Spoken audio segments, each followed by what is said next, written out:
skies. Tommy Temper streaming with fire in his eyes, from a lake house glowing in the moonlight's gleam. He's the YouTube king of the widest streams. Oh, Tommy Temper, you're a great guy, battling trolls with a spark in your eye. Conspiracy theories, politics and fun, streaming from the Rockies, you're second to none. Hot tub bubbling under starlit skies, he's calling out the haters with truth in his lines, talking about the world from the left to the right. Tommy's got the mic, keeping it tight. Oh, Tommy Temper, you're a great guy, battling trolls with a spark in your eye.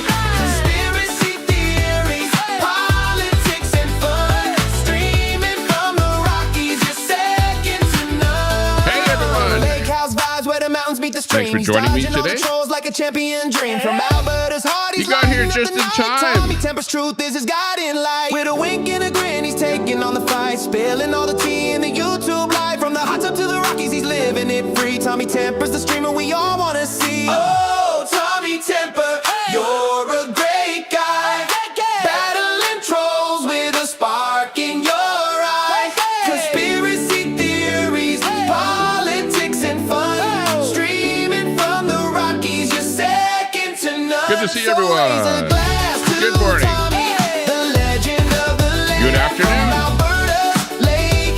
Good evening, wherever you might be in the world. You know, you could be tuning in from Africa, the Middle East, the UK, Australia, who knows where, the United States, the East Coast, the West Coast, the North Pole, the South Pole. We don't care where you're coming in from. Welcome. Welcome to the show. Welcome, welcome, welcome. It's a good day here today. Hey, everyone is piling in there. I see everyone popping in there. Oh, we got Ayatollah, Dash, and Grandma. Man, just a ton of people popping in there. Good to see all of my friends in there. And if you're just new to the stream, give us a thumbs up. Give us a subscribe or a follow or whatever, wherever you're following from. Do appreciate everyone that's watching. And yeah, if you're a mod in here, super mod, if you can turn on those switches in the background to make sure that people are actually subscribed to the channel before they can comment, that would be a good thing. Yeah, I'm drinking my first cup of coffee here, and yeah, it's a good cup of coffee. I've got a little bit of nice creamer in there, sweetening it up a little bit. Well, that's not too much sugar in there, put it that way. Hang on, let me have a sip.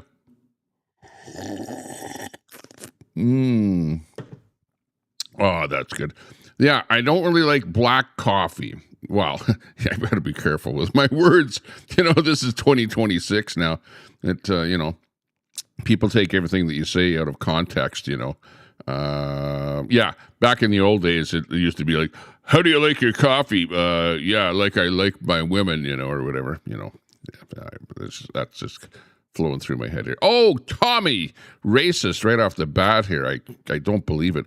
Hey, but anyways, maybe that's why nobody wants me on their team. The Alberta team. Hey, we're wearing the Alberta hat here. We got Ayatollah of Alberta in the chat. Good to see you in there. Let's see. Let me turn on a couple of switches in the background here, just to get things rolling down the highway. Yes, sirree. It's a nice day out here today. As you can see, not quite as smoky as it was yesterday, but there is still a little bit of smoke in the air. But as you can see behind me, if you look over here, you can actually see water on this part of the stream here, and then from this part of the stream up. Normally you can see the North Shore at the other end of the lake there, but I don't see any North Shore, so we still have a little bit of smoke obscurification. Is that a word? In the air. So yeah, we have a little bit of smoke, put it that way. So but at least it's not as bad as yesterday. Yesterday, man, it's like you could barely even see the lake right over here, never mind the North Shore. But I hope that, and it's kind of weird because first thing in the morning, it's actually not bad. But then for whatever reason, later on in the day, then the smoke starts piling in on us here and starts getting it worse. But, from what I saw with the forecast, it looked like it was lots of smoke for the last couple of days. And then it's supposed to be laying a little bit lower, today. So let's just hope that that's exactly what happens. I don't know whether or not that'll happen, but we will see, at the end of the day here, or well, actually by 12 noon as to whether or not we get more smoke in here. But it does kind of seem a little bit orangey as I look out the window here, but it's still, pretty early in the morning. It's about 8:53 here right now, just about 9 o'clock. We're starting our streams a little bit earlier here, just because, I was kind of, like I was saying to you in the past, I was waking up in the morning, having my coffee, and turning on my TV here with, of course, the first thing I turn on is YouTube. And then I, watch my genre of YouTube channels. And, sometimes I get embedded with the YouTube and, flick, whatever, watch this one, okay. And usually YouTube stuff is pre-recorded stuff that people do, and they're like maybe 15 minutes to half an hour long or whatever. So by the time you watch 3 or 4 of them or whatever, it's already like 12 noon, and like, whoa. It's like the morning's already gone, and not enough time to go live or anything like that. So we're streaming from, I'm 45 minutes to the to the west of here is where we see the Rocky Mountains. So, we're really, really close to the Rockies right here.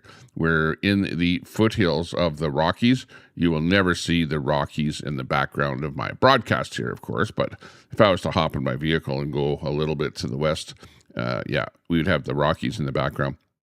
So we're really, really close to that location. Yeah, I know, Cannabis Rex. You're like, what? Streaming from the Rockies? You liar. Put it this way. I am way closer to the Rockies than you are, like over in Newfoundland, okay? You could say that if you were ever streaming, you would be streaming, well, actually you do stream, you would say you were streaming from the Rock, not the Rockies, okay? You would be from the Rock. Newfoundland, the Rock. But over here, we're streaming from the Rockies, or very, very close to it. And there's wild horses that are just gained 45 minutes to the west of where I am here. There are wild horses that roam wild in those hills. And I have actually seen them, with my own eyes. They're like on the side of the road, okay? There are no fences. It is like wild open territory, right? It's not provincial park, but it's Alberta. And they're roaming around there, free roaming horses and stuff like that. So, and really, even where I am right here, there are deer. There's deer right around here, like right outside here. They're jumping around all over the place. There's deer, there's skunk, there's all of those weird animals out here, porcupines and you name it. There's lots of different things that roam around out here. We're kind of a little bit in the wilderness here. You're in the Rockies. I'm in the Smokies. Yeah, exactly, Dash and Grandma. The Smokies. And Ayatollah of Alberta, he's in the desert over there with the Desert Storm. We know what it's like over there with the Desert Storm. Out in the Middle East there, out in Iran, Iraq, Libya, places where it's really weird, and they ride camels and stuff like that, and whatever, drink camel piss and, for vigor. Okay, let's see what's happening here. We're going to be having a vote. We're going to be having a vote here in Alberta for all of you Canadians out there, and that vote is going to be option 1, Canada, or option 2, Alberta. So which one are we going to be voting for? Well, I'm going to be voting for option 2. Okay. And for the rest of you in the rest of Canada, Well, you won't be able to vote because the vote is only going to be happening in Alberta. So really, I don't care whether you're going to vote option 1 or vote option 2, or whether you're for option 1 or option 2. You're not going to be able to vote. You might very well go, oh, we want Alberta to stay in Canada, so I'm going to go option 1. No, you're not going to vote anything because it's going to be an Alberta vote right here, right where I'm sitting. And you're going to have to make up your mind as to which one of those options that you want to go for. But personally here, I'm going to go for Alberta because we're sick and tired of our money being pulled from Alberta and being sucked over into Eastern Canada. I know I'm harping on this whole thing. You guys hear me talking about this all the time. But the latest news, because I have to update everyone. You know, where's my I'm in Sylvan Lake. I'm limited here. My soundboard stuff is limited. Let's go to Middle East. Yeah, okay, more Middle East. Helicopter. Oh yeah. Okay. Yeah, back over into North America here again. Yeah, we've got some good news, some good breaking news here. The Alberta Independence Petition. You guys all know I've been talking about this, where people went out and they got signatures from people that wanted independence, and the signatures, literally hundreds of thousands of signatures were collected. And then the Aboriginal people, I'm not going to say Native people because I'm a Native of Canada, but the Aboriginal people, those are the chiefs. Actually, it wasn't even the Aboriginal people, but it was the Aboriginal chiefs put up a blockade with their court. They went to court to try and make it so that the Elections Alberta could not actually count those signatures. And as it turns out here, that was thrown out. A liberal judge says, hang on a second there, you can't do that, whatever, and then it was thrown out by a bunch of other liberal judges. they're almost all liberal judges in Canada. But anyways, the Elections Alberta actually counted the signatures, and they just came out with the result. And the Alberta Independence Petition has now been verified, absolutely verified. It was actually the actual signatures were being collected by a group called Stay Free Alberta, which means Independent Alberta. And that petition has been confirmed successful by Elections Alberta. So thank you very much, Elections Alberta, for that. So that is some big news, which just came out just the other day. So we just wanted to update you with that. So it looks like that in October the 19th, we will be having a vote to vote. We're not going to vote for independence, but we're going to vote to vote for independence. Does that make any sense? These politicians, they just screw things around and make it really hard for anything to actually happen. It's like, we don't want you to leave Canada. So instead of voting to leave Canada, we're just going to have a vote to leave Canada. What the hell are you talking about? What's this bullshit? We're being crapped on all the time. It doesn't matter which way, Hey, Danielle Smith, it's being verified. It's being verified. We want to vote to leave Canada. We want to vote for independence, okay? That's what we want. That's what the petition was about. The petition was not to vote, okay? So he went and messed it all around there. I know that you probably put that as one of the things on the agenda for October the 19th. Because the petition wasn't verified because of the Aboriginal chiefs trying to throw a roadblock up to it. But that's been thrown out now. So you know what? We can actually vote to leave Canada. So let's change that. if you had any kahunas at all, you would actually change that, and we would have a vote for independence and quit this bullshit about having a vote to vote, because we're sick and tired of that crap there. I'll tell you that right now. Let's move on to the next thing there. Anyways, that's the latest thing happening here in Alberta. Over here by the Rockies, right near the Rockies, in the foothills. Okay. Let's hear this one here. Oh, hang on. That's just a nice sounding song. I love it. We're playing the pan flute over here by the mountains.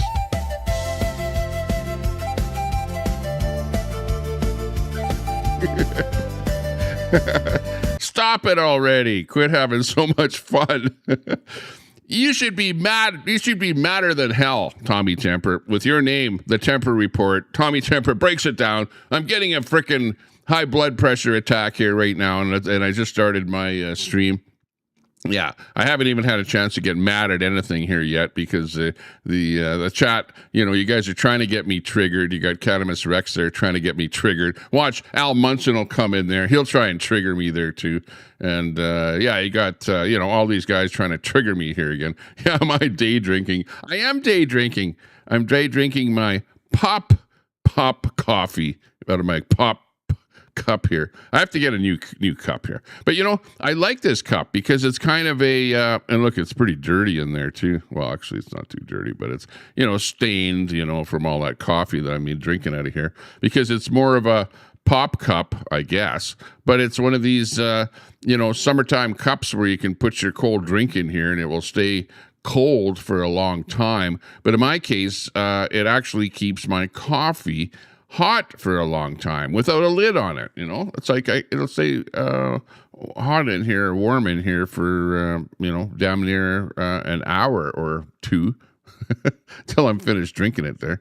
By then it's like really cold, but the last few sips of it are cold. But right now, hang on a second here. Let me have a drink of it here. Hang on. Tastes like McDonald's coffee. Oh, I don't like Starbucks coffee. It's like it has a kind of a bitter tinge to it. Same thing with Tim Hortons coffee. It's like a bitter kind of a coffee. But McDonald's coffee, it's kind of nice. I like it. Or even 7-Eleven coffee. Actually, 7-Eleven has different varieties of coffee. So if I take their mild coffee and then put lots of creamer in it, whatever, and that kind of crap, put the Irish in there, and then put the caramel in there, and all these different, I actually open up like about 15 different these little thingies that you put into the coffee there in order to make it taste half decent. Then I can actually drink that crap. Scott Free 187. Hey, good to see you in there. Thanks a lot for popping in to say hello. Good to see you. We popped into your chat there over when I was at the Edmonton Exhibition Grounds. You're sitting around doing nothing there, and I popped in there to say hello. Good to see you going strong with your 24/7 streaming there. So if you want to see 24/7 streaming, check out Scott Free in the chat. We got Crime in there. Crime, how you doing? What's that? We were playing the Queenie Files that Spoon dropped over on Rumble today. Oh, really? Okay. Oh, Spoon is dropping. Oh, yeah, I know. Queenie is she's going batshit crazy there against you and Spoon, and let's see who else. Red, and man, she's got a lot of people on her case there right now. I don't know. Well, she does talk about me, and it's like, yeah, I basically made Tommy Temper who he is today. I was the only one on Zello that did anything on Zello, like if it wasn't for me, the universe would not exist, like that's her basically. It's like, did I forget to talk about me? Did I forget to give myself a pat on the back? Did I forget to tell you that, life would not exist without me on the planet, like, come on. Come on. It's like, that is called being self-centered, okay? Centristic. It's like, yeah, there's a name for people like that, you know. There are names out there for people like that. Yeah, Elm Tree, good to see you in there. Oh, where's speaking of Elm, where's our good friend, well, I've got to be careful who I say because I'll offend. You know what? If I say things on here, I will, obviously, some people will laugh, some people will have fun, other people will be offended, you know what I mean? Like, it's like all over the board. Where's RV today? You know, he went to he met up with, SW. This is all hearsay. I don't know if this is true or not, but he came out here to Alberta. Alberta bound, I'm in my RV, Alberta bound. Yeah. Manitoba, yeah, we're in Manitoba. Where's the campground? Saskatchewan. Whoa, it's bumpy, but we're in Saskatchewan. I thought that Saskatchewan was supposed to be, you know, on the plains here, like flat ground, but holy shit, the van is shaking up here. Holy. Imagine getting to the rolling hills of Alberta. Holy shit, it's like, whoa, whoa, I should have put new shock absorbers in this damn thing. Made it to Alberta, made it to Edmonton. Of course, I vacated Edmonton there when I heard RV was coming to Edmonton. I got the hell out of there, right? You know, get back to Sylvan Lake. And I left RV to, you know, or rather SW to handle RV when RV got to Edmonton.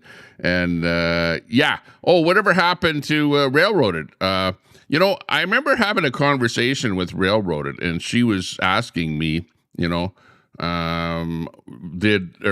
what about RV? You know, and she had a job for RV, and it was like, well, I can pay him some money for gas money or whatever, or accommodation or whatever, to come to Alberta, because we need people to work here. You know, we need some workers, and should I pay RV to you know, get him over here to Alberta and get him a job, get him some work in Alberta? And I don't know. I really don't know if that actually happened. Excuse me for hiccuping here, but RV ended up coming to Alberta, and I thought, wow, he's headed to northern Alberta, Grimshaw or someplace like that, because you know, he was getting paid by, this is all hearsay. It's all hearsay. This is all the lore of the internet. So the question is, did Railroaded pay RV to, you know, donate or give him some money or something to come to Alberta for a job in Alberta? I don't know if that actually happened, but I, you know, heard that was potentially why he was coming to Alberta here. But hey, what do I know? You know, maybe you guys in the chat will be able to give me more updates on that. We'll see it scroll over here on this side of the chat there. But yeah, RV did end up coming to Alberta. And did he take any money from Railroader to get here? I don't know. But once he got here, I heard that he took the wrench away from Railroaded, whatever, in his chat for whatever reason, because maybe they got into some kind of an argument or something. I don't know. Again, all hearsay. And RV, if you're listening to me, I don't want to throw you under the bus. Railroaded, I don't want to throw you under the bus. I'm just going over some of the lore of the internet here. You know, you guys like to hear about this crap because, yeah. And, you know, it's all small potato stuff. It's just little things like that. And, like, people are going like, Tommy Tamper, what the hell are you talking about? I don't understand any of that stuff. I came in here. I want to hear about Alberta independence, or I want to hear about, you know, what Trump is up to these days, or whatever, you know, or what's happening in Russia with, you know, the bombing of the Amazon of Russia, the Wildberry operation there, which we'll get into that here in a minute. Here, the latest on that. But yeah, but anyways, once he got here, he met up with SW. And SW said, "Oh my God, you gotta go to the laundromat and wash your laundry, you know." And by the way, I'm wearing a brand new shirt here today, And you can't see it here, but right here, it's actually got an Oilers logo. So I'm wearing an Oilers t-shirt here, but it's got a really, really light Oilers logo on it.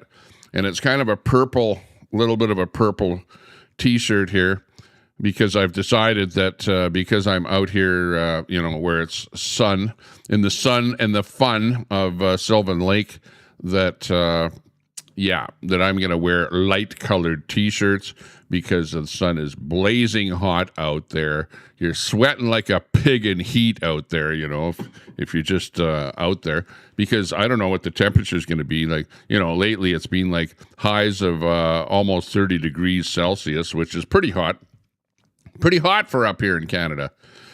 For the summertime, in the summertime, in the summertime. Yeah, but anyways, I've got my light-colored, almost white T-shirt and supporting the Edmonton Oilers hockey team, which you never know, they might win that Stanley Cup sometime in the future. And I'm also sporting my Alberta Independence hat.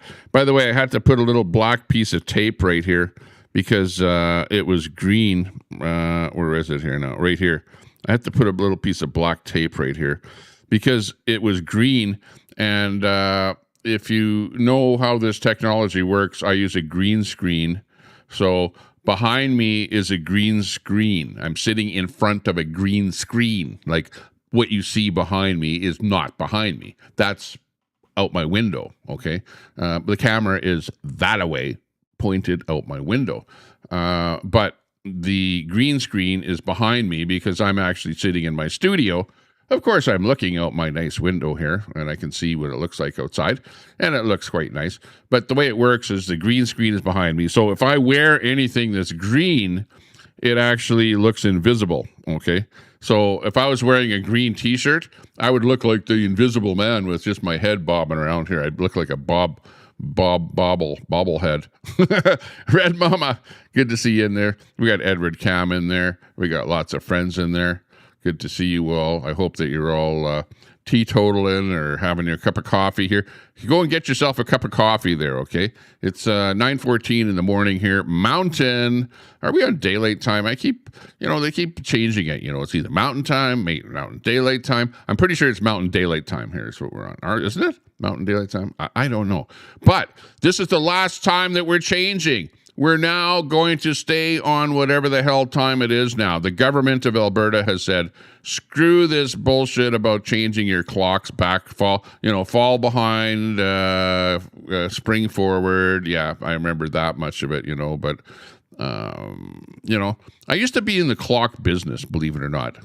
That was actually my livelihood, where my job was to change the time on clocks. Can you believe that? What the hell kind of a job is that, Change the time on clocks. So, the busiest time of the year was like twice a year, I would go running around all over the place, hop in my car, run here, run there, go there, and change the time on clocks all over the place. It was the stupidest thing ever. But hey, it was a living. And like our contract for the company that I work for were some of the biggest clocks in town, those big clocks, like the post office clock, the big giant ones, like Big Ben, ding, dong, dong, dong, like it was my job to change the time on that clock, So I'd have to climb up the tower, all the way to the top of the tower, hang with the rope or something, in behind the thing there, risk getting jammed in between a bunch of giant gears and shit like that, and try and tweak the thing to go an hour ahead or an hour behind or whatever. Yeah, I never really told you that part, really, I don't like to talk about my past. It's very, very rarely will you ever hear me talking about my past, okay?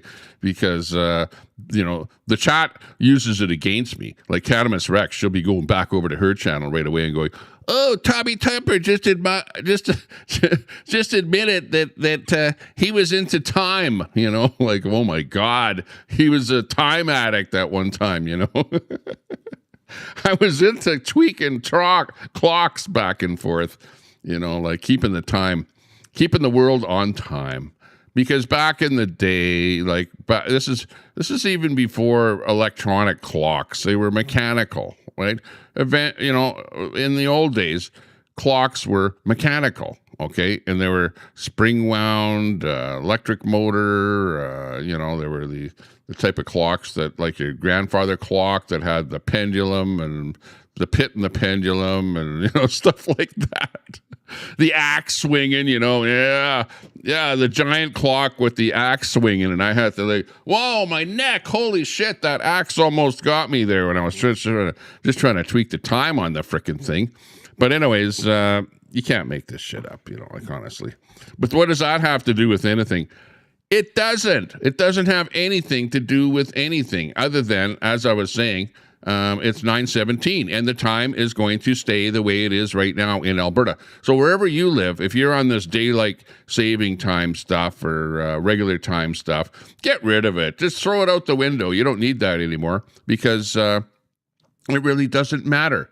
Because you don't have to burn the candle anymore in the winter time, it doesn't really matter whether you have more light in the morning or the evening or whatever in the winter time or whatever. And of course, there's lots of sunlight in the summertime, so you really don't give a shit what the time is in the summertime. But we're getting rid of that, daylight saving, regular time, whatever. And I think we're about 7 hours after Greenwich Mean Time or something. That's the time standard that I'm on here, right where I'm at here at the lake. And doesn't it seem like it's starting to get a little more smoky? I'm just looking there, and right here, there's not as much distinction right here between the lake and the North Shore up here. You can't even see the North Shore. But as it gets smokier, then we won't even be able to see the lake in here. But you can still see the waves on the lake there. So I think that it might be getting a little more smoky as time goes on here. What's going on here today? Big party going on later today. There's going to be a big party, huge party. So we're going to be attending a huge party later on. Because it is Saturday, and Saturday is the time to party. Let's see, what happened there last night? Last night, I was out and about on the golf cart, and I actually posted a short video on my Facebook page.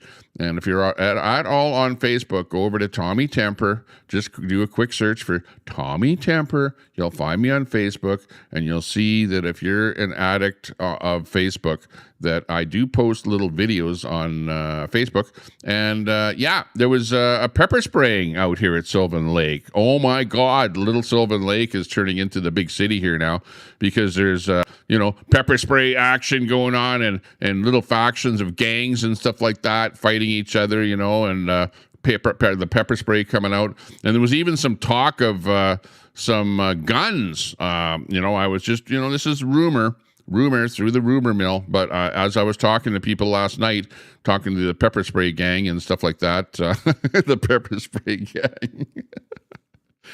And there was talk of some kind of gun action there last night, like BB guns or pellet guns and stuff like that. Not quite bullets. We're not quite to the bullet level out here in the small town in Alberta. There's no bullet shoot whizzing around my head here lately here. But apparently there was some talk of pellet guns and stuff like that. Yeah, Susan K. Whoa, Susan. That would be conjecture there, but yeah. Apparently, Queasy's having some kind of a yard sale or something. I don't know if she's actually having a yard sale. I don't know about that, but she's definitely divesting of some items. She's definitely divesting, so that move is going to be happening. She's definitely moving. She's definitely moving because she's definitely divesting her stuff out there. And, that's something that's happening. I might be hopping in my cart there in a little while, like after my stream. and going to some garage sales. There's apparently some garage sales happening in Sylvan Lake, yard sales and stuff like that. So I wonder if, she's going to be having a yard sale. I don't know. Yeah, we'll go over to the yard sale there, Susan. I'll start a live. I promise to start a live if I do see some kind of a yard sale going on there. That'll be epic when the RCMP arrive to, try and throw me off of the sidewalk or something outside of a yard sale. That'll be funny. Queenie's watching right now. Don't, Tommy, I'm not selling my Labubu to you. Oh, for God's sakes. Can't make this shit up. Yeah. No Labubu for Tommy Temper. You're not getting any of my Labubus. Yeah, okay. No problem. No problem. No problem. I don't want. If I do buy, okay, I'll buy a Labubu and I'll send it over to Ayatollah of Alberta because he's probably more in need of a couple of Labubus than me. Okay, I don't need them. Yeah, that's right. If I did get the Labubu, yeah, I'd be sticking the pins in them. Give me a chubby one. Sell me a chubby Labubu, okay? That's funny. Oh, things are turning dim. Things are turning. They're turning dark. They're looking dark. They're looking dark. Here in Sylvan Lake. How's your morning going? How's things going with you there? I'm feeling terribly well today. Terribly well. Terribly well. Let's take a look and see what's happening in the real world out there. What's going on there? Russian workers flee in panic as Ukrainian long-range drones attack the Wildberry Logistics Center in Yekaterinburg in the Sverdlovsk region of Russia. So they're hitting like all kind of things all over the place. We got this little report coming in here. Apparently the drone, this particular drone, what? Did it miss the building by a little bit there? It looks like something burning off to the side of the building there. It looks like the parking lot or something there. So yeah, this just coming in from Yekaterinburg in Asia on the eastern slopes of the Ural Mountains, right next to the western Siberian plain. This is a hell of a long ways away from the Ukraine. So yeah, they're definitely they've got those long-range drones on the go, and it's not looking good. What are they? Does everyone wear purple in the Wildberry center there? It looks like they all wear black and purple there. Those are the colors of the Wildberry workers there by the looks of it. But yeah, some action going on there in Russia. And actually, let's just take a look at there's actually out what's known as you know how they have bingo cards? They had bingo cards for the refineries in Russia. Now we've actually got a bingo card for Wildberry warehouses. This is how the war is going here, where you can judge the war by the bingo card here, and we can see how many Wildberry warehouses have actually gone up in flames in Russia. There's number one is on fire, number two, number three, number four. Those are totally destroyed there. Number three, we've got number 6 has gone up in flames. Now we're seeing number 10. Number 13. So the Russian wildberry, which is akin the same as Amazon, right? It's like an Amazon type business in Russia, and it's the number one business in Russia with huge warehouses at various locations in Russia. And there you can see they're actually number one is the largest at 250,000 square meters. Down to the one in the lower right, which is 70,000 square meters. So they're different sized warehouses, and you can see that the Ukraine is really hitting those warehouses badly. And the bingo card is slowly getting populated by the number of warehouses that are getting struck. Let's take a look and see, what does a wildberry warehouse look like when it is struck? And here's a little better video of it when an actual warehouse gets struck. And this is not artificial intelligence. This is actual video footage after a drone strike from the Ukraine. So, at what point will Russia stop the war? Because really, Ukraine will stop the war anytime. They want peace. They don't want war. Really, honestly. Russia is the one that started bombing first, and Russia is the one that is the aggressor, and Russia is the one that is, keeps on fighting. And of course, the Ukraine hit back by, hitting at trains, hitting at oil, hitting at gas, hitting at refineries. But because the Ukraine basically Russia basically decimated the Ukraine's postal system, which is their way to deliver packages. Well, then it was like, well, if you want to wreck our package delivery system, then we're going to go and hit back at Wildberry, which is also selling and delivering drone supplies, drone parts, drone things, things that are used in the war. So, of course, it is the target right now. And when these fulfillment buildings, and you guys, if you have an Amazon warehouse, which we do, right near Edmonton, there's a bunch of warehouses, Amazon warehouses. Those things are huge warehouses. Well, this is the akin, similar to Amazon, the Wildberry warehouse in Russia. And these things, you saw the bingo card. When these things go up, this is what they look like. And I wonder what Putin is doing. When Putin wakes up in the morning and sees this out of his window, well, in fact, he's probably hiding somewhere in some bunker and doesn't really have a window that sees any of this stuff. But when he sees he probably, they don't have the internet in Russia because they banned the internet. They ban looking at YouTube and crap like that. So, the average person doesn't get to see a whole hell of a lot anymore in Russia. And they don't get to say anything, because if they say anything, or if they take a video and they're caught taking a video of any kind of drone action in Russia, they get sent to Siberia, to jail, or whatever. So, yeah, it's like communism going full bore, But communism never really works out, ever.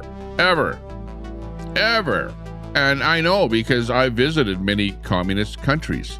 I've been there. I've seen it. I've experienced it. I've lived it. And you do not want to live in a communist country. You do not want your country to become communist, Marxist. And you know what? I just saw a report this morning here in Canada that it was something like almost 10% of the people in Canada think that communism is okay. Like, what the hell is the matter with people? Where are these people coming from that they think communism is okay? Are these like the university graduates? Is that who they're polling? That they would say 10% of the people want that? Like if you came from a communist country and you immigrated to Canada or the United States, you would probably be against communism or Marxism, right? You hear about people from Venezuela and, southern countries like that, people that come from communist bloc countries in the, Russia, Bulgaria, you name it, all those countries over there. And they come over to the Western world, like, oh, freedom, oh, finally freedom, like, don't have to put up with the Putins of the world that are, oppressing our way of life.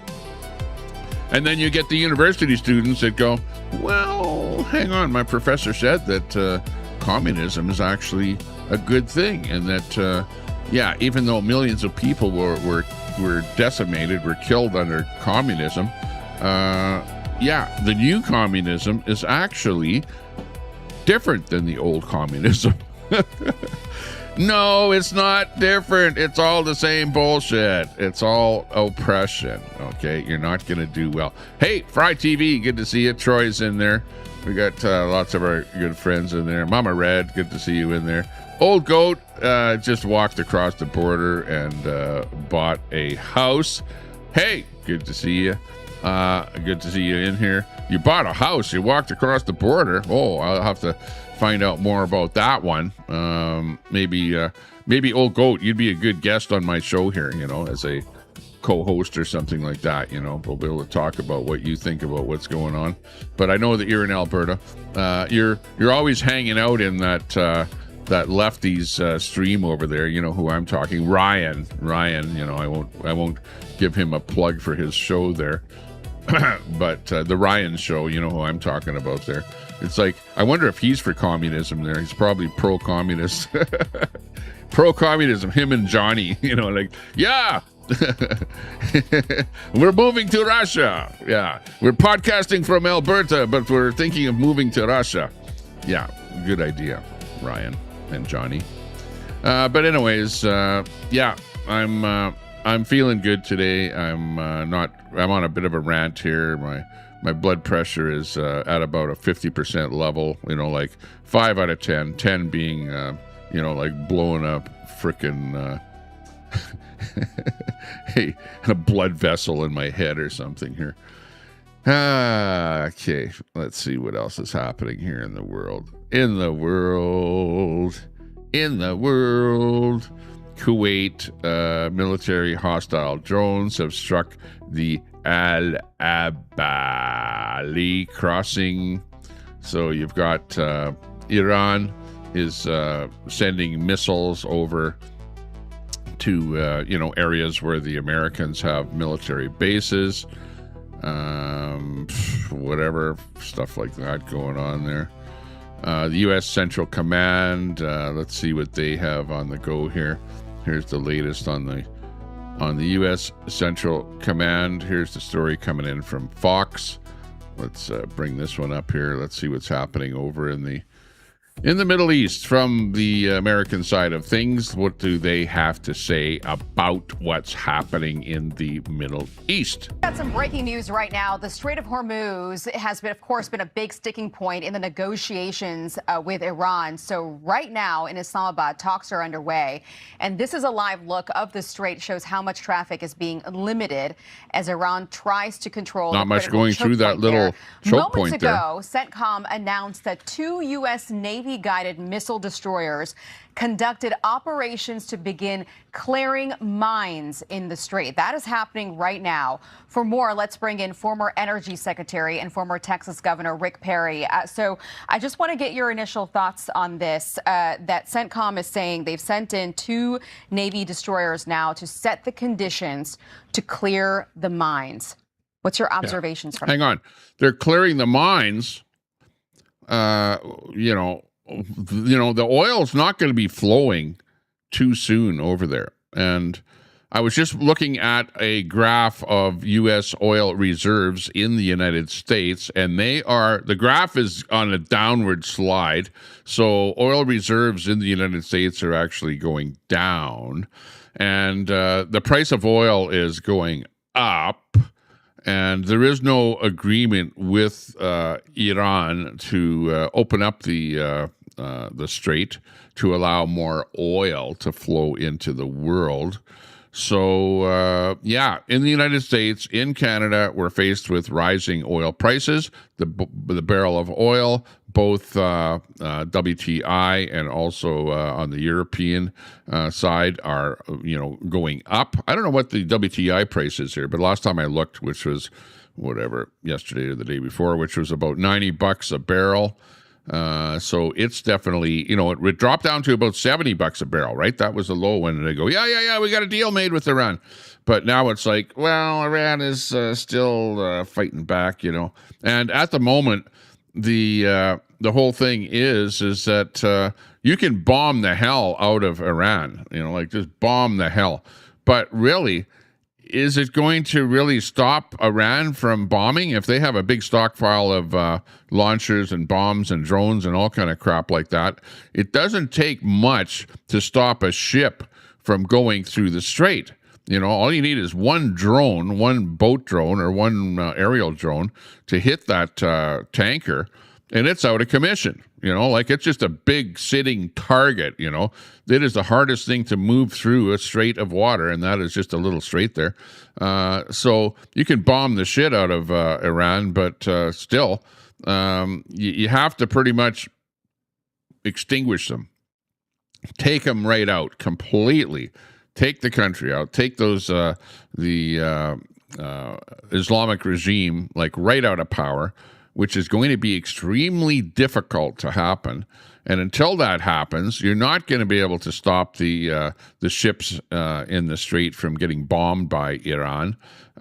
Sure, you can go in there and eliminate the depth charges or whatever, not depth charges, but the bombs, whatever you want to call them, clearing the mines. Okay, the marine mines that are in the strait. Yeah, you can start doing that, but that's only part of the problem. That's only solving part of the problem. The other part of the problem is Iran itself. And this is a really touchy situation. And before this war started, Iran basically was allowing all the ships to flow through there. Oil was flowing through nicely before this whole thing started. And now the U.S. is in a situation where, Iran actually now wants to charge, let's say that everything stopped right now. Iran is going to say, well, we want to charge money now for any ship going through the strait. Whereas before the war, they weren't wanting to do anything like that. So it's like it's a pretty tough situation that Trump has gotten the world into here right now, because the oil is not flowing. The amount of strategic reserves in the United States is down. And now you've got in Canada here, the premiers in Canada are trying to get our illustrious leader, Danielle Smith in Alberta, to put the screws on the oil coming out of Alberta to Trump, to force him to drop his tariffs on the shit that is coming from Canada to the United States. So this is a complex situation all around, in between tariffs and wars and all kind of crap that's happening all over the world. It's pretty dicey out there. From that.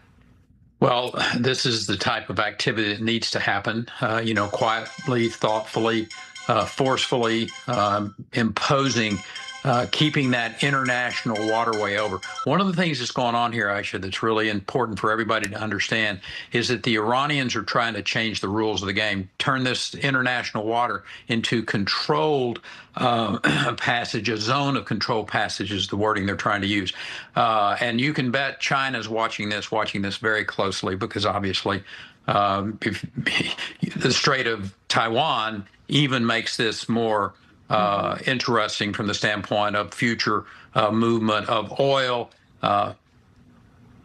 processing computers, semiconductors, and just overall trade. So absolutely what's going on there in the Strait of Hormuz is incredibly important.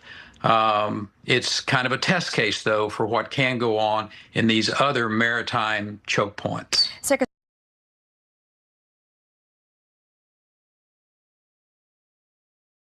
Okay, sorry about that. I just had a quick phone call come in here. Yeah, so anyways, the U.S. Central Command announces that two Navy destroyers, the USS Frank, Peterson and the USS Michael Murphy have transited, I should say, the Strait of Hormuz and are operating in the Arabian Gulf to ensure the waterway is clear of sea mines. Okay. And the sea mines were laid by Iran's IRGC. Today, we began the process of establishing the new passage. So that was just in from CENTCOM, CENTCOM, which is the mouthpiece of the, I think it's the U.S. Navy or the military. And that's the very latest on that whole situation that's going on there. So I don't know. Iran's IRGC warned civilians in countries hosting U.S. forces to stay at least 500 meters away from any of the locations. So it's like not a good situation. Hang on here. Let me get that noise out of there. Here's a kind of a little graphic here showing what's going on here.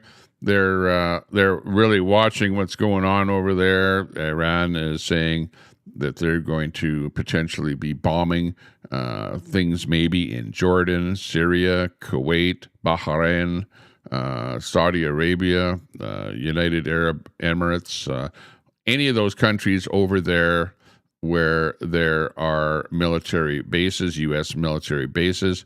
They're potentially going to be under attack from Iran. So everybody that's over there, it's not a good situation.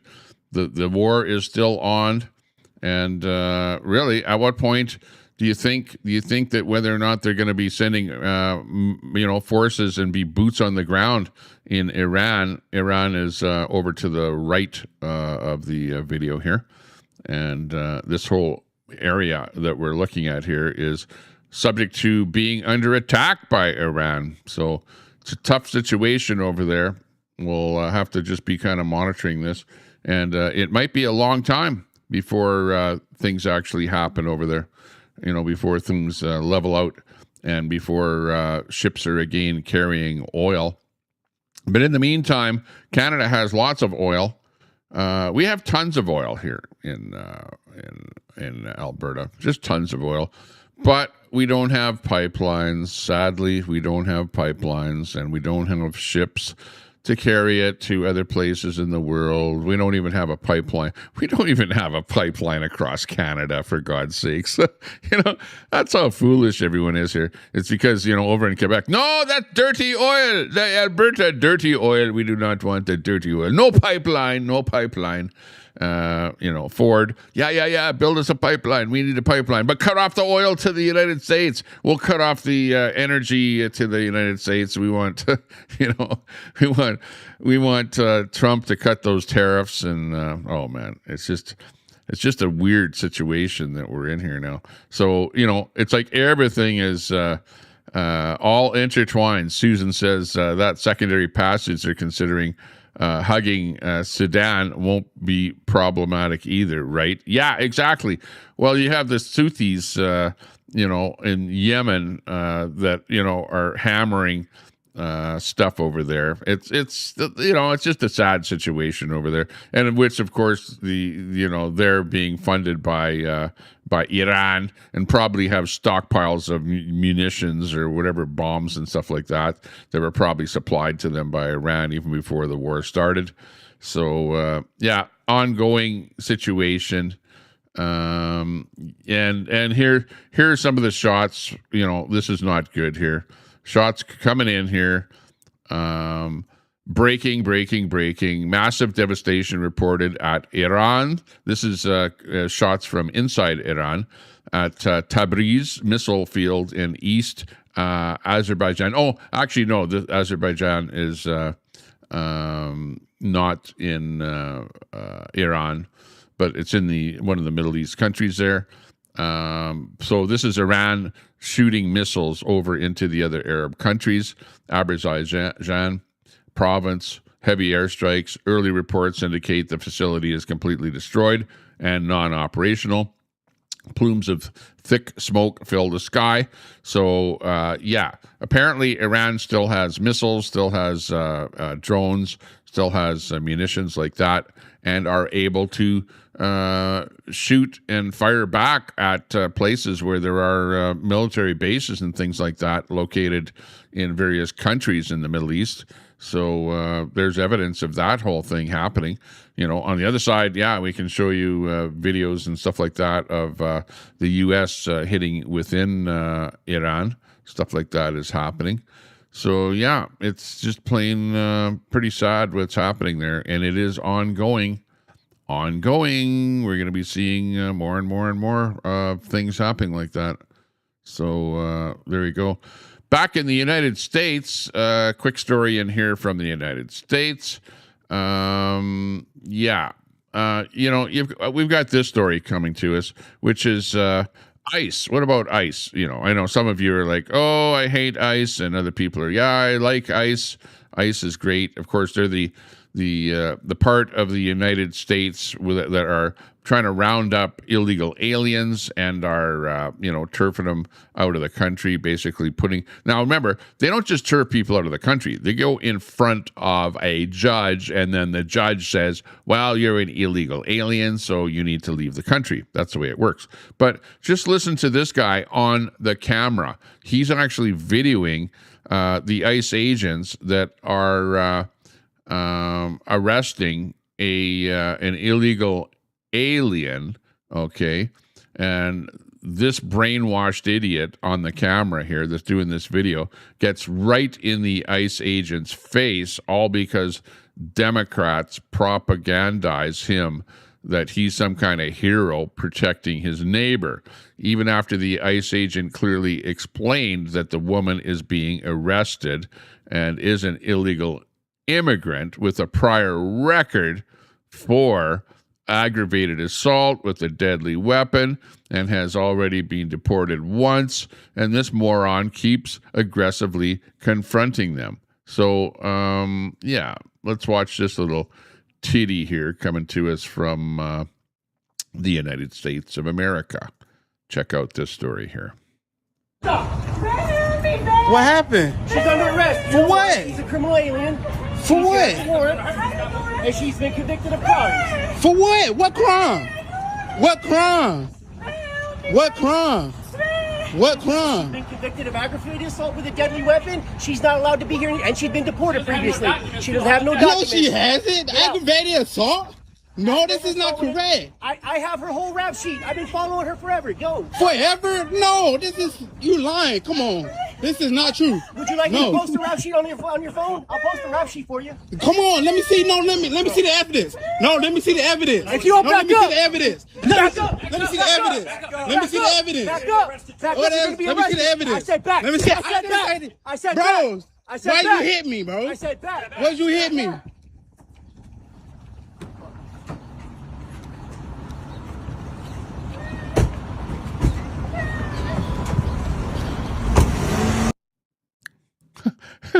What an idiot. It's like, those people on the left, it's like, we're trying to protect the world. We don't know what's going on. And there's somebody that's being arrested, and he's clearly being told exactly why she's being arrested. And he's like, where's your evidence? Where's your evidence? What you doing? What you doing? And if the guy had a gun on him, like, remember there was another guy there that had a gun on him, whatever, trying to protect some woman or something like that, and then they go, he's got a gun, and then all of a sudden, boom, and then the guy is like, gone. Like, this is like crazy. Dimebag Darren coins in the chat. Hey, how you doing there, Dimebag? Dimebag coming free from Alberta. We got Old Goat and Dimebag in there. Good to see you all. Thanks a lot for popping into the Temper Show here. Yeah, the Temper Report. We're breaking down some of this crap here.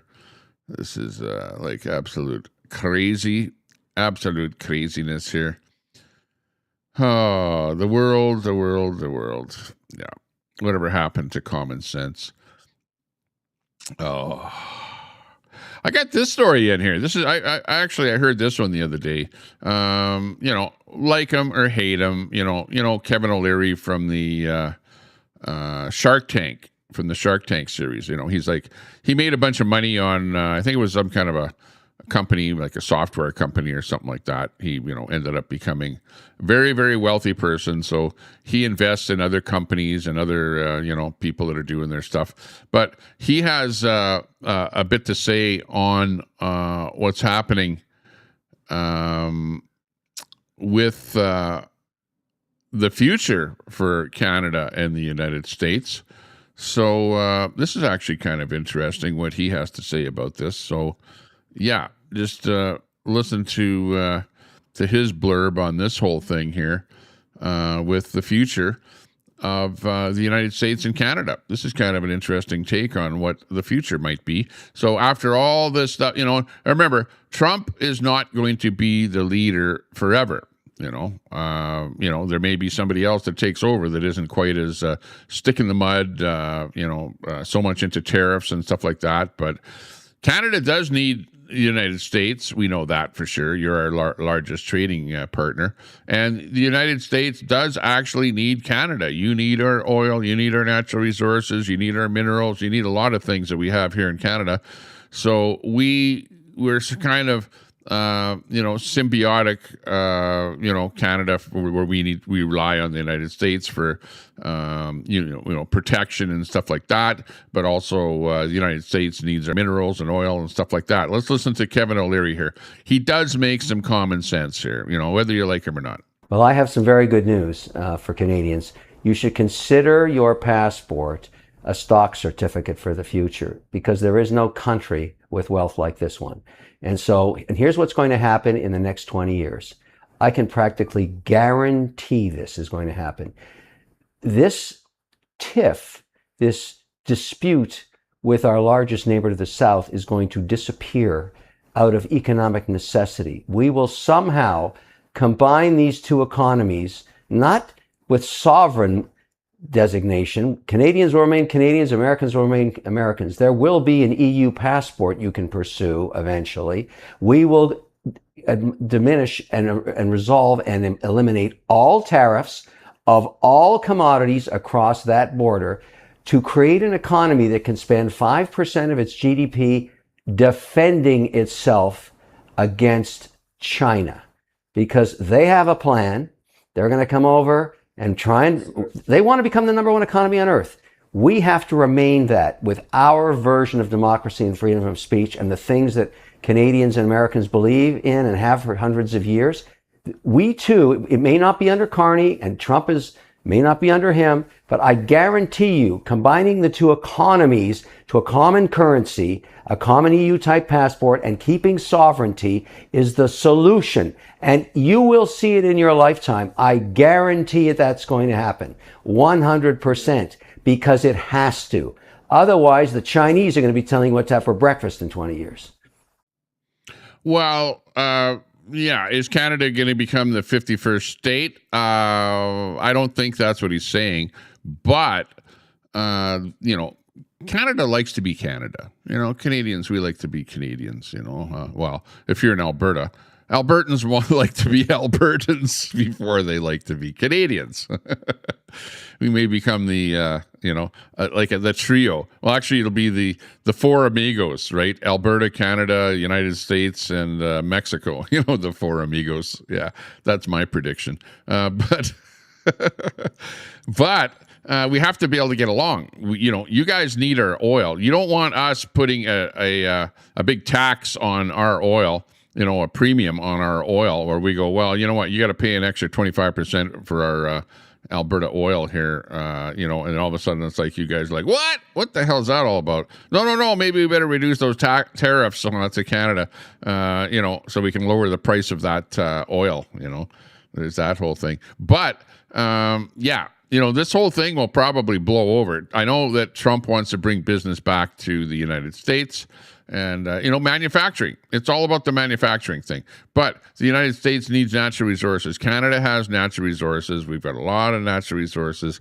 I would like to see way way more manufacturing in Canada, way more, instead of just selling our natural resources. Let's, use our natural resources to produce those Chinese widgets and stuff like that. We should have 3D printing factories producing all that crap that you buy in your dollar store, all the little plastic bullshit stuff there. There's no reason why we can't manufacture that stuff right within Canada here. Like, come on. We should be able to do that here. Just put tariffs on the stuff coming in from China. But instead, Mark Carney, what's the matter with you? Like, oh, I'm elbows up. Mark Carney. What does Mark Carney do? Bashes the hell out of Trump. Doesn't even send anyone down there to talk about Kuzma or tariffs or any of that bullshit. He's like, no, I'm just going to ignore Trump. This is Carney. I'm going to ignore Trump and not have anything to do with Trump. But I'm going to hop in. I'm on a jet plane to China. I'm going to China, and I'm going to make a deal with China because the communists are who we should be getting in bed with in Canada here. Let's go over to China and make a deal with China. Yeah, we don't do very much. In fact, we sell hardly anything to China. We buy a bunch of junk from China, right? And really, we should be manufacturing the widgets here in Canada, and we need to be able to make deals with the United States. We should have contingents. We should have people living in the United States, bargaining for us, working out deals, trying to get the tariffs down on, America buying products from us here in Canada, not just our natural resources, but the actual products. Get rid of this stupid, in Canada, we have this milk cartel. It's like a Mexican cartel up here. They've got the milk industry is like cornered, and they've got such high tariffs on anything coming into our country regarding chickens, eggs, milk type products. And that's why the dairy products in Canada are so expensive. Why do you think it's so expensive to buy anything milk related anywhere in Canada? Because there are cartels that they force farmers in Canada to pour literally thousands of gallons of milk down the drain so that they're not brought onto the market in order to keep prices low. They're propping up the prices of that crap in Canada here. We're paying through the nose for that stuff, and the cartels are preventing any product like that. Well, it's like, yeah, you can bring a little bit of your product into Canada, but after you reach a certain amount, then it's like 400% tariff. I'm not kidding. The number 400% is not made up. It's like, bring a little bit of milk or whatever in from the United States, and then after that, 400% tariff on it, which who the hell in their right mind is going to pay 400% more for something in Canada when you can buy the slightly inflated cartel price? We got to get rid of those cartels. But the problem is that the milk cartels are embedded in Parliament, in the federal Parliament, where Carney, as soon as he got into office, they passed a bill protecting those cartels. So instead of leaving it open to get rid of the cartels, and that's what Trump is really fighting about, right? When you hear Trump saying, well, we don't like those Canadian cartels because they're hurting our farmers in the United States. Where's my Trump wig here? Hang on. I'm going to put my Trump wig on here to do that one. Here's my Trump wig. Well, unfortunately, I don't have the right colored wig here for Trump, so I'll have to put on my... Apparently, Trump is, I always talk about these blue-haired women. Well, the blue-haired women, they're so woke. They're really, really, really woke. And, we don't like that woke stuff. We're going to kick them out of the military. But we don't like those Canadians with their milk cartels and stuff like that. And they're tariffing us 400%. It's like way too much. And they got to get rid of that cartel. And because of that, we're going to tariff all of that crap coming in from Canada, like 50% right across the board. The lumber, we don't need their lumber. We don't need their cars. We don't need their aluminum. We don't need their steel. We don't need anything from Canada because we can do it all ourselves right here. Don't worry about it. Hang on. What about the oil? Trump, what about those 2 million barrels of oil coming in from Alberta? Well, on the other hand, the oil, we'll take the oil though. Yeah, exactly. Oh man, holy shit! I didn't think I would do that. Yeah, but anyways, at least they didn't put on my, remember, we have hate speech laws in Canada, so I can't use the LGBTQ wig that I have in the bag over there. I don't think I can put that on anymore in here in Canada, make fun of that whole community, because they'll hit me up with a hate speech. The RCMP, the RCMP will be banging on my door, for God's sakes. FBI, open up! Oh, are we going to get into that? Whatever happened to Brett? Brett, where are you today? Come on, Brett. Fuck all the fucking way off. I know. Brett's always somewhere in the background there. Now, fuck off. Yeah, okay. Thanks a lot, Brett. Good to be your friend, you know. I'm always saying, Brett, I'll be your friend. We'll always be friends, won't we? Brett, won't we be friends? Now people are starting to figure it the fuck out. Yeah, I know. There you go. Because Tommy is telling you the way it is. This is, again, my point of view. It's not Brett's point of view. It's my point of view. So just remember that. Birdie, hey, Birdie the tweet. Good to see you in there. Wow, we got Bob in there. We got lots of people popping in here. Has anybody else felt that putting a lawn sign on your lawn, mine just cause your house to be targeted by the idiots? I actually have a lawn sign on my house. I have a lawn sign, and I'm not really targeted at all. Let's see. Well, you know, I did get into a altercation with a guy, with a bit of a fight there, but, one punch and I won the fight. After I was attacked like about 3 or 4 times, and my phone knocked out of my hand twice. Then I ended up giving the guy a punch, and one punch was all it took, and he decided to go, whoa, Tommy, I didn't know that your punch would knock the wind out of me like that, but I'm kind of built like a linebacker, so don't mess with me, that's all I can tell you. Don't mess with Tommy Temper. What else was there? Oh, I'm pretty well known, by the way.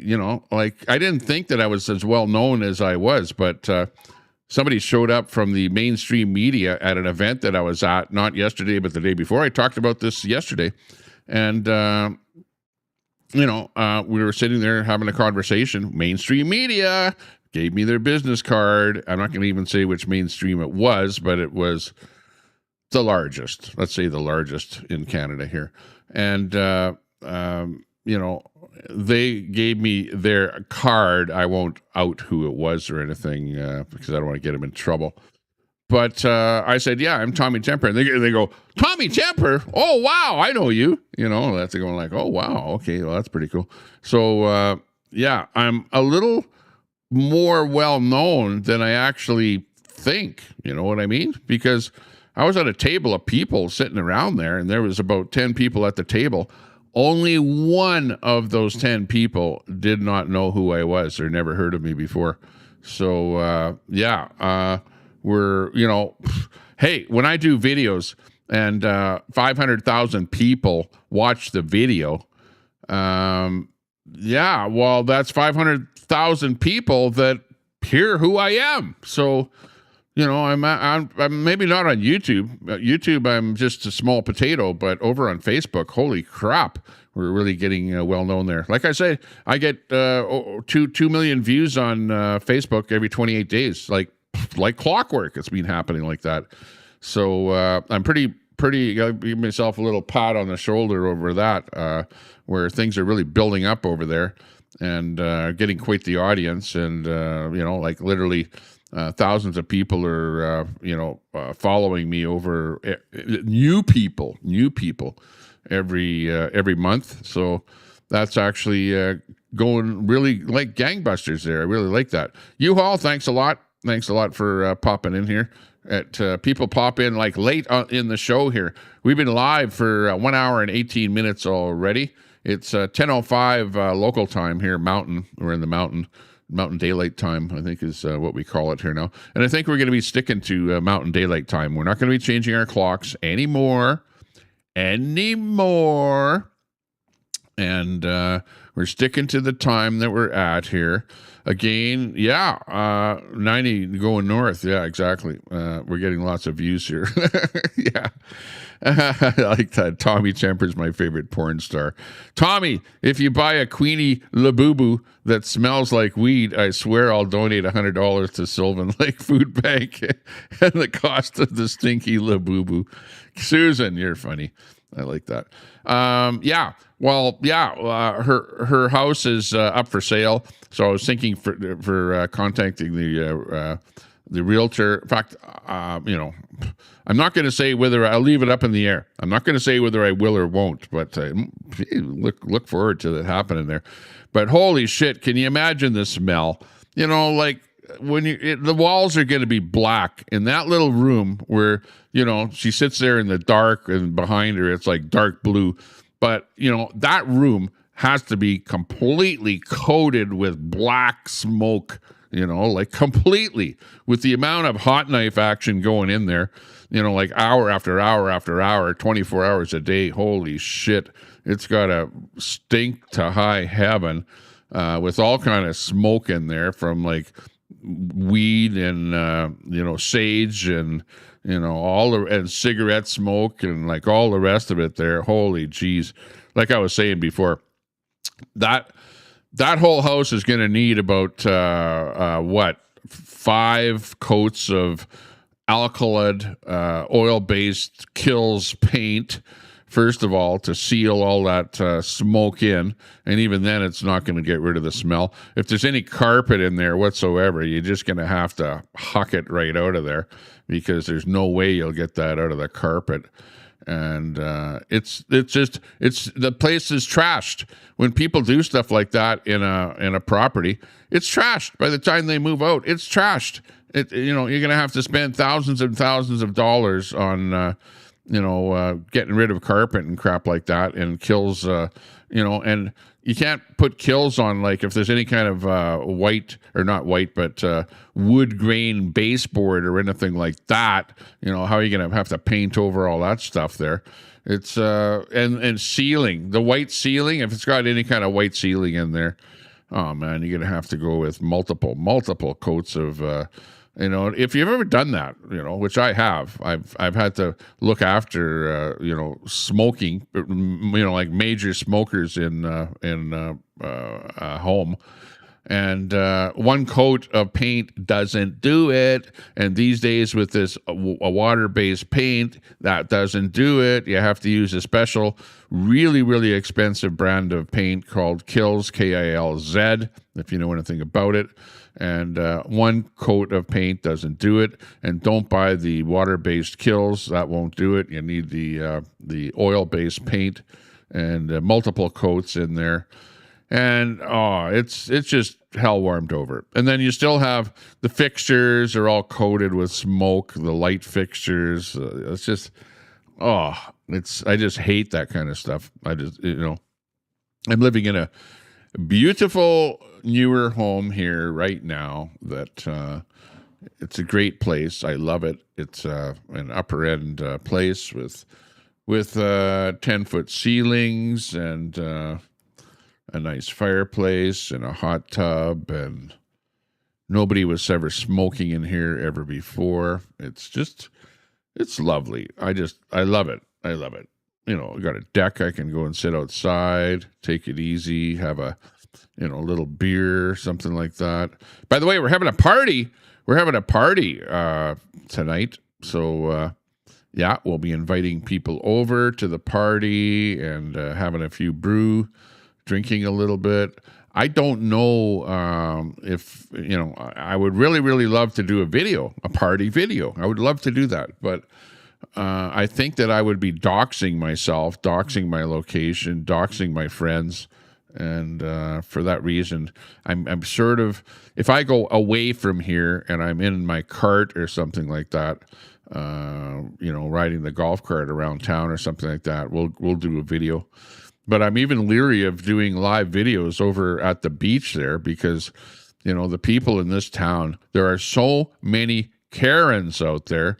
It is like unbelievable. There's woke people out here, really woke. And there's a lot of woke people on town council here in Sylvan Lake as well, I've discovered. I don't have I just got here. I'm just a newbie in town. So I'm just kind of finding out that there's stuff like that going on here. And, I'm like on the other side of the fence where I'm not woke. And, there are some people out here that I'm aligned with that are, and they're basically the people that are like pro-Alberta independence out here, right? There's a lot of us people out here that are like pro-independence. So we're living out here, living the life. You have to do it to it. Even if you don't have a place like this, get in your vehicle and go to some place where you can have some fun. Bring an umbrella with you. Bring a sun tent with you. Bring some sunscreen. Bring a beach ball or a little blow up something or other and go lay on it and, float around on the lake. Don't go out too far. Don't float out too far, because, unless you have a life jacket or something, because if you float out, like if you fall asleep on your whatever, your floaty, and then you wake up and you're like in the middle of the lake or something like that. Don't do that. Don't fall asleep. But get out there and have some fun. Have some fun in your life. Don't just sit at home on your couch and mope and go, oh, those separatists, I'm, eating chips on your couch. Oh, those damn separatists, they're trying to ruin our country. No, get out there and do something. We're out here and we're protesting. I'm kind of a protester.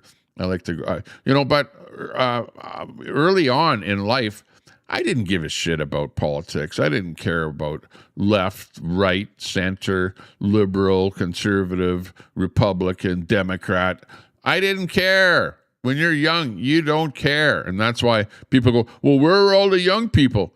They don't give a shit. That's why there's no young people. When you go to these events, it's like old middle-aged people and older people. That's what you see, because they care about the future. They care about their life. They care about the life that their children are going to have, about the future generations, about the things that they're going to have, right? But the young kids, you live for the day. It's like, yeah, I'm going to smoke, I'm going to do drugs, I'm going to do whatever because I'm going to live forever, and I don't give a shit if I have a house. As long as I can buy a car, I don't care about where I live or anything like that. I can just, rent an apartment off of Brookfield or something, or off of the NDP. I'll just rent an apartment off of the NDP.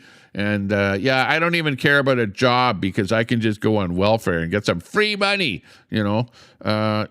okay, sure. That'll work well for you in the future. Wait till you get your girlfriend pregnant and see what happens then, It's then where you start going, oh, my God, I have a child to look after. Oh, man, I can't afford diapers. What am I going to do? Holy jeez. But you get more money when you're on welfare with every kid that you have, So there's always that, that's a plus, I guess, Have more kids, right? Produce more offspring, more harmonics, right? And for every harmonic that's out there, you get more money from the government. There's always that thought, I guess, Hey, that's part of the socialist thing. Somebody was going over in Canada, the different provinces and how many people work for the government in various provinces. And I think we're about 30% in Alberta, but you have lots of other provinces out there where it's like 50% plus of the people work for the government, and that's a no-no. You don't want to have any more than 30% of your population working for the government, but lots of other provinces across the board, check the numbers on that, work for the government. So shame on you if you're working for the government and you live in some other province out there, because you're siphoning off of the taxpayer. Because let's face it, when the government says, yeah, we added more jobs to the economy. Go government jobs. Oh, okay, great. You're siphoning more money from the taxpayer. That's why Trump hired Elon Musk there to go and look into, how many people are working for the government and what kind of government offices are open with all kind of bullshit stuff, and then, we ended up turfing all those people. Smart thing to do, and we need to do that here in Canada, both on the federal level and also, at the provincial levels. Every provincial government should be going, okay, you're out of here. We're looking into this. We don't need this program. This is a crappy program. This is terrible. We need people to integrate and become, active working people that are working in the private sector. Okay. That's what actually makes the money for running the government, is the private sector. Without the private sector, we would be communist. Right? Because let's face it, a communist country is everyone works for the government, right? The government owns all the farms. The government owns all of the automobile plants. The government owns everything, and you work for the government, right? That's the way it works in a communist country. And a lot of people are like, well, I'm okay with working for the government, and I'll vote NDP forever, because the NDP wants to bring in, grocery stores owned by the government, apartments owned by the government, everything owned by the government, internet owned by the government, cell phones owned by the government. You just rent the cell phone from the government, like Obama phones. Yeah, we all want an Obama phone. That's a great thing, Great. I want a new Obama phone because my old Apple Obama phone is getting outdated and I need a new one. Yeah. Not a good idea. You want entrepreneurs. You want people to, get out there and come up with their own ways of doing their own thing and hiring people and adding to the economy and keeping it chugging along. Why do you think life is so good? Life is great in the Western world. We love living here. We love all of the things that we can buy and the life that we have. It's like great. I know. And you guys say, oh, Tommy Temper, you're so oppressed. You're so oppressed. No, I'm not oppressed. I never, ever have said that I am oppressed. That's not the point. My mindset is I am an entrepreneur. I have an entrepreneur's mind, okay? Mindset, okay? Which is private sector. Get out there and don't just work for somebody else, but have a mindset of being able to work for yourself. And we need to teach the children in school, don't just teach them to be worker bees, to work for somebody else, work for the government. Teach them to become entrepreneurs, to come out there and to do their own thing, become their own business person, start their own small business, do their own thing, right? Become their own boss. That's what you really need to do. Even you, where you are. Look at me. I have a YouTube channel. I'm doing something here where, once in a while I get a super chat, like I'm making big money off of being a YouTube internet personality, celebrity, and making some big coin off of this here. Well, actually not. It's, just a little bit here once in a while. Whenever I blow a gasket, and complain about having to take a blood pressure pill, well, then somebody's super chats me something for a blood pressure pill. Yeah, thanks a lot yesterday for those super chats. I appreciate that. But no, get out there. My point is, don't be, you might be oppressed. Those of you out there listening to me, you might be oppressed. You might feel like you're oppressed. And remember, don't become a YouTuber because, there's a little bit of money from the odd super chat or whatever, but you're not going to be able to survive off of this kind of a lifestyle. So don't do this, but go out there and do something where you're going to actually make some money, import some stuff from China, import some widgets from China and sell them on Amazon. There's an idea right there. Or sell them on eBay. Or invent something, it's like make some wax candles or something like that. And, find out what things make money, like I was just looking into a business here just the other day of what I can do in my location here, living in Alberta here. And guess what? I found out that there's a plant really, really close to where I am here called Joffrey that manufactures these plastic pellets from the petrochemical industry. And they sell those pellets to China, for God's sakes. You could actually take those pellets to manufacture plastic items and then start a plastic molding injection company. Just start off small. Rent a little space, get a little bank loan, buy one machine. One machine might cost you like $50,000 or something like that, and start your own plastic injection. And a simple product like something like a clothes hamper, for example. You could manufacture a clothes hamper, right, and sell that clothes hamper on Amazon. And you could probably, if you were actually manufacturing that yourself, you could undercut everybody on Amazon because you could produce those things cheaper because you have the stockpile of the plastic pellet material right here in your backyard. Well, this is what I could do where I live right here, So actually, yeah, if I was to start a company right now, it would be a plastic molded injection company. I even did some research on Grok, use AI to find out what kind of a product or what kind of a thing, and run the numbers by Grok, see how much it would cost you to produce every one of those items, see what your feedstock would cost you, see what products like that are selling for on Amazon, how much of a take that Amazon needs for that product, or eBay.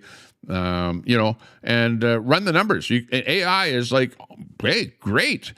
AI is like, instead of hiring some company to do stuff like that for you, AI is like perfect for being able to figure out stuff like that, and the numbers actually made 100% sense. And if I was to start a business, it would absolutely be a plastic molded injection company, manufacturing anything that's plastic, anything that can be mold injected and or sold on the market. And there are just tons of various products that you could actually manufacture. Everything from a simple pail is a molded injected product. They can sell all pails. You can sell hampers. You can sell anything. Plastic bottles. You could make plastic bottles and then sell them to companies that are using bottles for different things. There's all kind of stuff like that you could do. But I'm at that point in my life where I don't need to start a business. I don't need to get into doing something. I'm at that point now in my life where I'm like, I need to just take it easy. I need to take it easy and relax and just have fun. And I could be churning and at the business, running the business, doing stuff like that right now. Right now, I absolutely could. And there's so many different things that you could do and get involved with, and use AI. Use AI to figure out something that might work for you. So, I'm just trying to help the people. Now, there's a lot of people out there that, you're an older person, you've already, worked for the band, worked for private enterprise, worked for yourself, whatever. And you're at that retirement age or whatever, and you just want to take it easy. Oh, okay, that's okay. Not a problem. You don't have to go to work. But if you're a young person and you have, the whole world in front of you, you have to look for, at some point, you are going to want to retire. And you know what? You ain't going to survive on $1,000 a month. from your old age retirement, okay? Because right now, at this moment in time, if you were to retire, you'd probably be making about $1,000 a month, right? That's all. And you know what? If you're renting a place, you're probably paying $1,000 a month in rent. So where the hell are you going to get the rest of the money to pay for your automobile insurance and house insurance or apartment insurance? What are you going to use to put food on your plate? You can't retire on what you're getting from your retirement. You have to build up a little bit of a kitty in your bank account to be able to live off of when you get older. You can't just rely on the government. You can't, because you're going to be living whatever, $1,000 paycheck to $1,000 paycheck and just crying like a baby. And why do you think I see 80-year-old ladies working at Walmart? Why? Because they can't survive on $1,000 a month. What are you going to be, a meter greeter at Walmart when you're in your retirement years? Like, come on. You want to relax and take it easy and hang out at the lake and whatever, do stuff like that. So all I can say is make hay while you can, okay? When you're young, work like a dog. Don't just sit around. Don't just sit on your couch. So just don't do anything. Get out there and work. Even if you're a university student at university, get out there in your spare time and work. Have that right now. If in the middle of summer, don't just sit around and bullshit and go, yeah, well, I'm working on a project. And what's your project? Oh, well, I'm just finding out whether or not people are for independence and who are these people that are for independence. And yeah, I got a university project that I'm working on. No, go out there and get that job at Starbucks and work and save your money. And don't go to the bar every night and spend the money that you work for buying booze. And these days it's like buying dope, pot, whatever, weed and shit like that, and waste all your money on that bullshit. Because later on, you will be sorry that you're doing that, okay? Put a little bit, why do you think Chinese people have money? Why? Why do you think they do so well? Why? Because they save 20% of every paycheck and put it into the bank.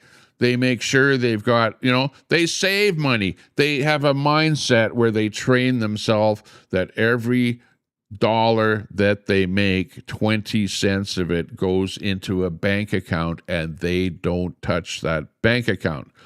They use that bank account for things that they know are going to be valuable. Like you'll eventually use it maybe for a down payment to buy a property, or they'll save it for their retirement, but they don't use it for a trip to Mexico, okay? Or to blow it on booze, drugs, alcohol, whatever, They don't do stuff like that, okay? And that's the problem with people in today's society, is that we're brought up to basically spend more than what we make, okay? It's like, here, where's the credit card? I don't have enough money. Oh, I'll just use my credit card to buy it, okay? And we'll just buy more than what we can afford of disposable items that are worthless at the end of the day. And you know what kind of items are the most worthless at the end of the day? Electronics, electronic goods, cell phones, right? Cell phone items, radios, stereos, TVs, crap like that, like at the end of their lifespan, they're worth nothing. Nothing. You take them to the garbage dump, It's all garbage. The stuff is computers. Computers are a good example. Laptops, any of that kind of stuff. iPads, that shit. It's worthless. Like in a couple of years, it's like outdated, and you're throwing it away, or you're giving it to the Goodwill or something like that, and they're like, a hand-me-down type thing. Don't waste your money on shit that is worthless. Automobiles. That is the worst thing that you can spend money on, is a brand new car, brand new truck, brand new. The worst is a brand new electric vehicle. Holy shit, those things. 2 years later, they're only worth like 50% of what you paid for them. You know, we've gone over this. I've done streams on electric vehicles, and you know, people are going, "Well, hey, I'm saving the planet." You're saving the planet by buying an electric car. Oh my God, you have to be kidding me. You know, you're spending how much in you know, we're wasting the planet away to build the electric vehicle in the first place, right? Because you need oil, gas, and all of those materials, lithium and the rest of the crap to manufacture it. And you're going, oh, I'm saving the planet because I'm not using gas and oil. Yeah, what do you think all those plastics that are inside of that electric vehicle were made from, right? Ooh, from those pellets down the road at Joffrey from the oil industry. That's what all the plastics were made from, you know. And, you know, and really, those things are worthless when you want to go to trade it in on your next vehicle. And, you know, I want to see the look on your face in 2 years when you go to trade your electric vehicle in for something else, and the guy tells you, well, you know what? You owe money on your you owe more money on your electric vehicle than it's actually worth, right? You bought the thing for $100,000. You go to trade it in. You still owe $70,000 on your bank loan on the thing, but we'll give you $50,000 for the electric vehicle. Those things are garbage. They're like a Bic lighter. You know, it's like a throwaway thing. And the technology changes so fast that your old one, that's the reason that they become worth so much less, is because the new ones are different technology. They're using a different type of battery technology. The whole, you know, like in a number of years, I predict that the lithium battery will be a thing of the past, okay? Because those are the exploding vehicles. The lithium battery is the exploding vehicle. Who in their right mind would buy an exploding vehicle? And now you're bringing in the Chinese exploding spy cars. Like, who the hell in their right mind would buy a lithium exploding Chinese spy car? You know what I mean? Like, those things are really going to be worth less, right? I watch stories on those where people buy those BYDs and stuff like that in China, and then they show pictures of them underneath of how rusted out they are. Like 1 year later, they're rusting out like crazy. They're, you know, hey, you know what it's like when you buy something from China? Have you ever bought something from China where you buy it and like the thing is like broken, like within 1 month, it's like broken, and it's like you feel, oh man, I got ripped off on that thing. But it's like you didn't pay very much for it, so you go, do I want my money back? Wow, is it really worth it? I'm just going to throw it in the garbage, you know. That's what those cars are like, right? People are already complaining that they can't get parts for those Chinese cars. They buy a Chinese car and it's like, yeah, now I can't drive my Chinese car because I can't get any parts for it. I bought what did you buy? Oh, I bought a Cherry. A Cherry? What the hell kind of a brand name is that? You know, a Cherry car. Yeah. But you know, you won't be able to get parts for those cars. It'll be short supply parts, whatever. You got to wait forever. Whatever part you do need, it'll have to come from China on a slow boat from China. You know, that kind of shit, you know. Yeah. Don't buy a BYD. Don't do that. Don't do it. Don't do it. Don't do it. Don't buy any kind of an electric car. Just don't do it. Just buy, okay, I say buy a used gas car. Number one, don't buy anything brand new, because you know that you've heard this. When you buy something brand new, the second that you drive it off the lot, it's worth $5,000 less, $10,000 less. You know, how many times have you heard that? It is absolutely true. But try and buy something brand new, drive it off the lot, and take it back to the dealership and have the dealership buy it back from you. See what they'll give you for it. They won't give you what you paid for it at all. You're just throwing money into the frickin' toilet buying any kind of it. It doesn't matter whether it's a gas car or electric car or anything. you're throwing money down the toilet. At least if you buy a gas car, it didn't go down 50% in value after 2 years, okay? But the electric car, look at the statistics. You guys think that I'm bullshitting you. I'm not. Just do a search with Grok and find out how much these electric cars are worth a couple of years after you bought them. You'll see. They go into the toilet, absolute toilet. They aren't worth what you're paying for them. And, you know, where you think that you're saving the planet, if you think you are saving the planet, okay, give yourself a pat in the back for throwing away $50,000 after 2 years to save the planet by buying that electric car, okay? It's absolute nonsense, absolute nonsense. And, you know, I know there's those of you out there that are going, yeah, well, I drive an electric car and I'm happy with it and whatever. Yeah, okay, fine. But try and trade it in for something else and see how much they're going to pay you for it. That's where you're going to go, well, you know, but hey, but I have lots of money, I'm wealthy, and I don't care if I throw my money into the toilet. I'm saving the planet. Okay, yeah, well, good for you, you know. But myself, I'm like, I have the economist mind, you know, the law of supply and demand, and you know, you're not going to have any money in your bank account if you spend it all on useless commodities like expensive vehicles, brand new vehicles, and crap like that. You know, the smartest thing that you can do is save up some money and buy a piece of real estate. Okay. Buy a house, buy your own house, save up enough money to buy a house. That would be the smartest thing that anybody could do, okay? I would recommend that if you have the capacity to save some money to buy a house, okay? And I'm not talking about a condo either. Not a condo. Buy a little dumpy, the worst one on the block house, okay, on the largest piece of land that you can, okay?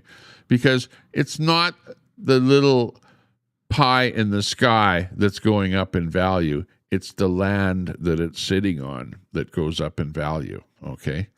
It's not the sticks. The sticks that it's built out of is not what goes up in value, okay? The sticks depreciate. The sticks that the building is built out of, the concrete or whatever it's built with, that's what goes down in value. Okay, the plot of land that building is sitting on is actually what goes up in value over a period of time. Now, that being said, you know, land goes up and down in price over a period of time. But if you look at the price of real estate over a long, because it's usually when you buy a house, it's not a short-term investment.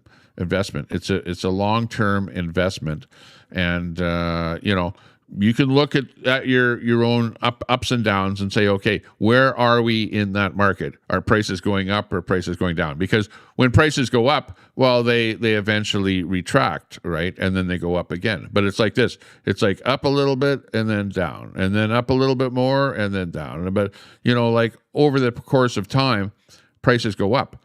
But the sticks go down in value, okay? So for where you're just starting out, you want to buy the land, not the sticks, not the condo, okay? That will go down in value, and eventually they'll have to bulldoze the condo, right? So, or you have the leaky roof, or you have the condo association with those enormous condo fees, and you have, oh, you know what? You're living in the condo, you bought the condo, and it's like, we need you to cough up an extra $20,000 because we're having problems with the parquet, or we're having problems with the roof, or having problems with the windows, or having problems with blah, blah, blah, blah, blah, blah, blah. On and on it goes. You know what that's all about. So, yeah, what you want to do is really, really, really try and buy a little shack on a big piece of land, okay, in a good area, okay, the best area. Look for a good area. Look for an area that is on the increase, not the slummy area where things are on the dive. You don't want to buy something where it's a bunch of gangs living there and gang activity and drug houses and stuff like that. You don't want to be in that area at all. So you have to think about this. Think smart, think what you're doing there. So there you go. There's my little nugget of what will make it for you in life. Stay away from the electric vehicles. Yeah, you're right, Troy. Some dealerships are currently offering brand new EVs at half manufacturer's price. Must not be selling many. Yeah, exactly. They're overstocked. People don't want to buy them. There's new stuff coming on the market, especially up here in Canada. You got the cheap El Cheapo Chinese exploding spy cars that are coming on the market, which are making it so that the Tesla. Look at Tesla stock. Tesla stock is actually dropping in the last little while. It's actually one of the trending topics right now is what Tesla stock is doing there right now. So they're not doing very well. And it's because of the competition. Well, not so much in the States, because at least Trump has the 100% tariffs on the Chinese spy vehicles, exploding spy vehicles in the United States. But up here in Canada, we're not so smart because Mark Carney is making deals with China. He's in bed with China. He got some big loans for Brookfield Corporation from China, and he's got the reduced tariffs on the Chinese electric exploding spy vehicles. Someone's going to get me for everything that I'm saying here someday. They go, Tommy, you're a liar. Yeah. But, I wouldn't be saying it if I was a liar. I'm not a liar. I'm not a liar. I'm not a liar. I just tell it the way it is. And, sometimes truth hurts. Okay. But I don't want to say anything that is vindictive or bad or anything that will land me in jail with the new hate laws in Canada. Hate hog is going to end up in jail, though. That much I can tell you for sure. Yeah, that'll be glorious. Someone will slam hate hog with a hate crime. Like, it will happen. It will absolutely happen. And I will chuckle when that day comes. You know that? I will absolutely chuckle. But that being said, yeah, I had fun. I'm having fun. I hope you're having fun. And with that, we've kind of come to an end here with our program. It's 11:42 in the morning, Mountain Daylight Time in Alberta. In the shadow of the Rockies, where the wild winds blow, Albertans rise up. That's right. Tired of the status quo. Oil sands pumping black gold, beef on the grill so fine. Grain fields waving golden, canola blooming in the sunshine. But Ottawa's taking our billions, unfair equalization gain, sending it east to Quebec while we shoulder the blame. Don't do that. No more pipelines blocked, no more carbon tax chains. We're done with the feds. That's right. Breaking free from their reins. Alberta freedom, ringing loud and true. Woohoo! Sovereignty calling, independence coming through. Artabanza. No more woke liberalism, stealing our way of life. Albertans stand tall, cutting loose from the strife. Rocky Mountains watching as we claim our own land. Freedom for our families with a rifle in hand. Alberta freedom. Let the anthems roll. We're That's right. building our nation. I wrote this song. Forevermore. Forevermore. From the prairie to the peaks, where the eagles soar high.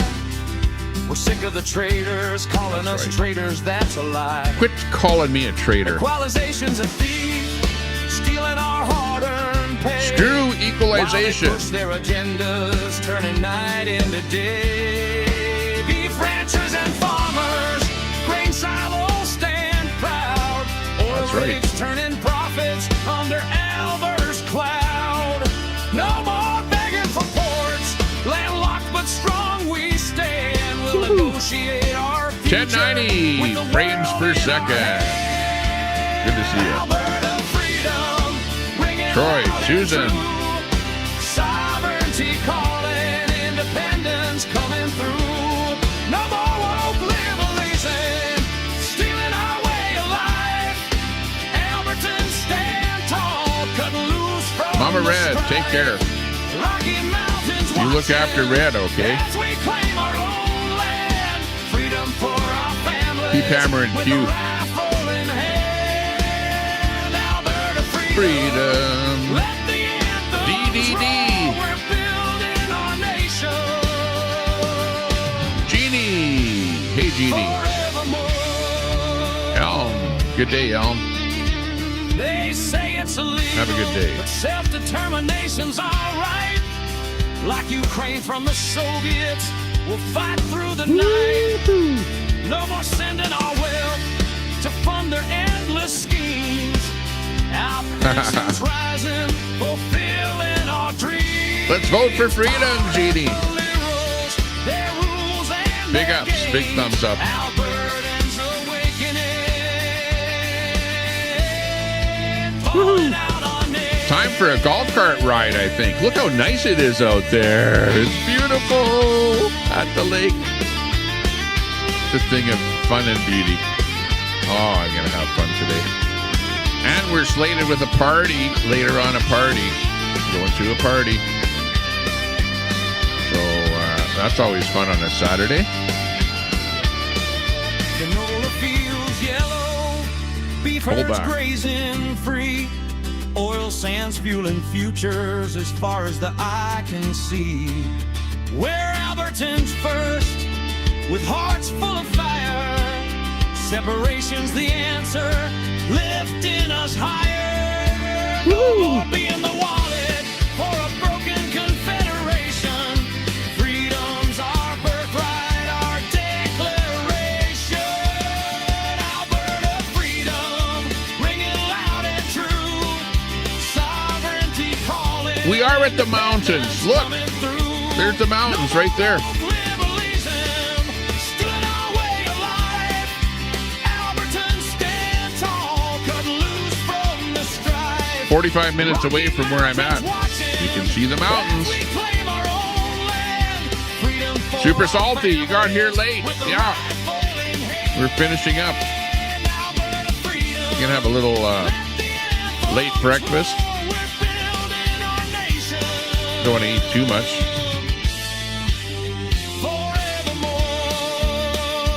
Forevermore. Alberta freedom. Oh, yeah. Yeah. Oh. And with that, a salute, a goodbye, a hope you're going to have a good day, have a good weekend, and we will see you again. We will see you again when we go live again.